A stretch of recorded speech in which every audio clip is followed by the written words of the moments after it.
We take quiche to a whole new level with today's recipe. Howard shows us how to make a steakhouse onion quiche in the Mr. Food Test Kitchen.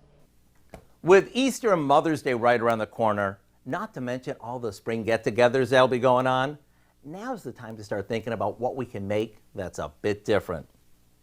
How about a quiche? Not just a regular quiche, but one that they'll remember long after it's served. We start by lining a deep dish pie plate with a pie crust and fluting the edges.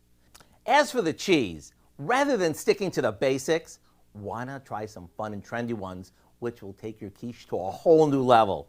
Here we start with shredded Steakhouse onion cheddar. Top it with some cooked sirloin, then add more cheese. We finish it with a mixture of beaten eggs and half before popping it in the oven. So the next time you're in the market, try picking up cheeses like horseradish cheddar, smoked Gouda, or maybe a maple bacon cheddar to add some personality to your quiche. And when it comes out all melty and packed with flavor, top it with some onion rings and you're good to go. If you'd like the recipe for our Steakhouse onion quiche, as well as our buffalo wing quiche and our champagne mushroom quiche that's made with champagne cheddar, simply visit our website and type in Fancy Dancy Quiche.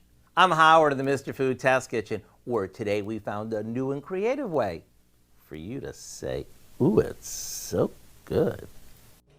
The buffalo wing one sounds enticing. You can find this recipe along with a lot more good food from the Mr. Food Test Kitchen online. Just go to our website at KOAMnewsnow.com.